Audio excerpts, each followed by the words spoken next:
నమ గురుదత్తే నమ సనాతన బంధువులకు హిందూ బంధువులకు హరహర్ మహాదేవ్.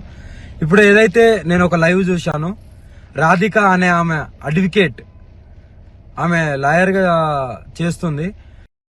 ఆమెకు పెళ్లి అయి భర్త వేరే వాళ్ళతో వెళ్ళిపోయిండు. ఆ డిప్రెషన్ లో ఉండి, ఓకేనా, ఆ డిప్రెషన్ నుండి నాకు ఫోన్ చేసి, అమ్మా నాకు ఇలా జరిగింది, నన్ను కొద్దిగా కాపాడండి, నాకు కొద్దిగా తోడుండండి, కొద్దిగా నా భవిష్యత్తుని కాపాడండి అని నన్ను అప్రోచ్ అయితే నేను ఆమెకు ఫోన్లలో మాట్లాడడం జరిగింది. కానీ ఏదైతే ఆమె ఇప్పుడు పెళ్లి చేసుకున్నాము, నాకు తాళి కట్టింది అనేది ఇదంతా అబద్ధం. నేను ఒకటో తారీఖు మధ్యప్రదేశ్ లో ఉన్నాను. మధ్యప్రదేశ్ లో నా కారు చెడిపోతే నేను అక్కడ మధ్యప్రదేశ్ లో ఉన్నాను. కానీ ఏదైతే తాళి కట్టిందని అంటుందో అవి ప్రూఫ్స్ కావాలి నాకు. ఏదో పసుపు గమ్మో పసుపు తాడో చూపిస్తే కాదు, ప్రూఫ్స్ అనేటివి కావాలి. అది కంపల్సరీ చూపియాలి కూడా. ఇంకోటి ఏంటంటే నా ఆడియో రికార్డింగ్ మాత్రమే పెడుతుంది కదా, మరి ఆమె మాట్లాడిన ఆడియో రికార్డింగ్ కూడా కావాలి. ఆమె మాట్లాడిన ఆడియో రికార్డింగ్ కూడా బయట పెట్టాలి. మందు డబ్బా పట్టుకొని, అమ్మా నువ్వు లేకుంటే స్వామి అని పిలుస్తా, స్వామి నువ్వు లేకపోతే నేను చచ్చిపోతాను, నువ్వు నన్ను కాపాడుకో, నాకు తోడుండు, ఒక ఆశ్రమం పెడతాను, నీకు ఆశ్రమం కట్టిస్తాను, అక్కడ ఉంటాను అని ఎలా అన్నావు? నువ్వు ఏ ఉద్దేశంతో అన్నావు? నువ్వు ఎంత డిప్రెషన్ నుండి అన్నావు? ఇంకోటి, నేను లవ్ యూలు మిస్ యూలు అనేటివి నేను, అది నా కామన్ వర్డ్. అందరితోని ప్రేమగా ఉంటాను, ప్రేమగా మాట్లాడతాను. నాకు అదొకటే తెలుసు. ఎవరిని నేను ద్వేషించను, ఎవరితో నేను అలా ప్రవర్తించను. ఎందుకంటే ఎవరైనా సరే కష్టాలలో ఉండే బయటికి వస్తారు. ఆ బయటికి రావడానికి నేను వాళ్ళతో ప్రేమగానే మాట్లాడతాను. అది నా common words, love you miss అనేది. కానీ దాన్ని ఎలా మీరు పోర్ట్రేట్ చేస్తున్నారు? ఆ అమ్మాయికి కూడా సిగ్గులేదా? మరి ఇప్పుడు నేను వర్షిణిని పెళ్లి చేసుకుంటాను, వర్షిణిది అన్నప్పుడు ఇన్ని రోజులు లేంది ఈ రోజు ఎందుకు మీడియా ముందుకు వచ్చినావు?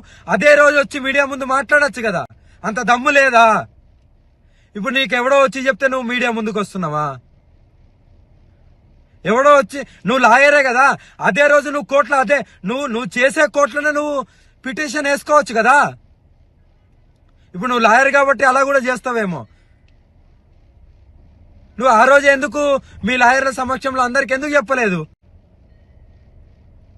మాకు ఇలా పెళ్ళైంది, మేము ఇలా అని మీ ఊరోళ్ళకు, మీ అమ్మకి ఎందుకు చెప్పలేదు? మరి అంటే దేనికైనా తెగిస్తారా?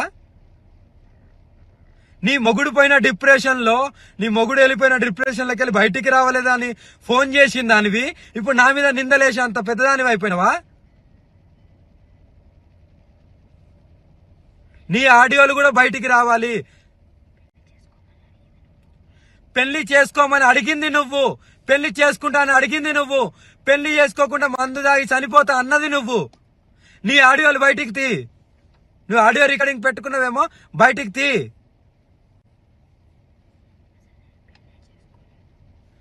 నేను పెళ్లి చేసుకునే దాన్ని అయితే అందరికి చెప్పుకుంటారు కదా, నువ్వు నాతో వస్తావు కదా. మరి నీ దగ్గరికి ఎప్పుడైనా వచ్చానా? నిన్ను కలిశానా? ఆ లాస్ట్ లో ఎప్పుడైతే ఆశ్రమం గురించి నువ్వు అన్నావో, అప్పుడు నీకు డబ్బులు ఇవ్వడానికి వచ్చినప్పుడు, సరే భూమి కొంటా అన్నావు కదా, సరే కొను, ఎక్కడొక్క జాలు ఉండొచ్చు అనే ఉద్దేశంతో నీ దగ్గరికి వచ్చినప్పుడు నేను కొన్ని డబ్బులు ఇచ్చా కదా, ఆ డబ్బులు కూడా మళ్ళీ నువ్వు నాకు అకౌంట్లో వేసినావు కదా. ఈ అకౌంట్ కూడా తీసి చూపెట్టు, నేను ఇంతేషా అంతేషా అని చూపెట్టు. మరి అవి కూడా అకౌంట్లో అవి ఎవరిచ్చిళ్ళు ఏంటనేది నీకు తెలియాలి, ప్రజలందరికీ తెలియాలి.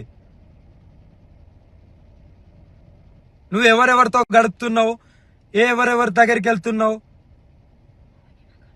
అవన్నీ నాకు అనవసరం. కానీ నువ్వు ఇలాంటి నిందలేస్తూ నన్ను పెళ్లి చేసుకో అని నువ్వు అడిగిన దానివి నువ్వు.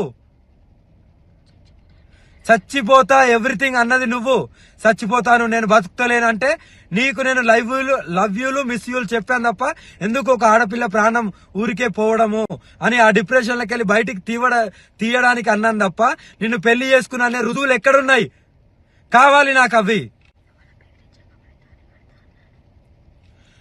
నువ్వు బెదిరిస్తున్నావనే కదా నేను తాళి కడతాను, సరే ఉండు అని ఊరికే అన్నది. నీకు కట్టానా? నీకు కట్టింది చూపెట్టు. మరి నీకు కట్టింది చూపెట్టు. మెడలో తాళీలు అంటున్నావా? ఇగో నా దగ్గర చాలా ఉంటాయి, ఓకేనా. ఇది అమ్మవారి తాళీలు, ఓకేనా. మరి ఎలా అంటావు నువ్వు? నిర్ధారణ లేని మాట్లాడద్దు. నీ దగ్గర ఏం ప్రూఫ్లు ఉన్నాయో చూపి, మీడియాకు ధైర్యంగా చూపి, నిరూపించుకో. కానీ నిందలేయడం కాదు. నిజంగా పెళ్లి అయితే వర్షిని విషయం ఇప్పటికీ దగ్గర దగ్గర ఒక నెలకు పైన అయింది. అప్పటి నుండి నువ్వు ఎందుకు రాలేదు? అప్పుడు వచ్చి నువ్వు డైరెక్ట్ నువ్వు ఒక కోర్టులో చేస్తున్నావు కదా, నువ్వు ఒక లాయర్వే కదా, మరి నువ్వు ముందుకు వచ్చి నువ్వు ఎందుకు చెప్పలేదు? ఇప్పుడు ఎందుకు వచ్చావు? ఎవరో ఇన్ఫ్లుయెన్స్ చేస్తే వస్తున్నావా? ఎవరో ఇన్ఫ్లుయెన్స్ చేస్తే వస్తున్నావా? నీ ఆడియో రికార్డులు కూడా బయటికి పెట్టు, నాకు రుజువులు కావాలి, లేకపోతే ఎవరిని వదిలేది లేదు. మీరేం చేస్తారో చేసుకోండి. ఇవన్నీ కల్పితాలు మాత్రమే. నమ్మితే నమ్మండి, లేకపోతే లేదు. కానీ ఏదైతే ఉందో అది నిర్భయంగా చెప్పడమే నాకు తెలుసు. లవ్ యూలు, మిస్ యూలు నేను చాలా మందికి చెప్తాను. చాలా మంది బాధలో ఉంటారు కాబట్టి దాన్నే పట్టుకొని గింజుకోవడం కాదు. నేను తాళి కడతా అన్నది ఆమె మందు డబ్బా వీడియో కాల్ చేసి, మందు డబ్బాతో నేను చచ్చిపోతాను కంపల్సరీ, నాకు ఈ డిప్రెషన్లకి వెళ్ళి, నా మొగుడు పోయిన డిప్రెషన్లకి వెళ్ళి నేను బయటికి రావట్లేదు, మీరన్నా తోడుంటారంటే నేను ఆ క్షణంలో సరే అమ్మా అని ఆ క్షణంలో అలా నేను అనడం జరిగింది. ఆమె ఊహకు వదిలేస్తున్నాను. రుజువులతోని మీడియా ముందుకు వచ్చి చెప్పు. మీడియా ముందుకు వచ్చావుగా, మీడియా ముందుకు వచ్చి చెప్పు. హర హర మహాదేవ్.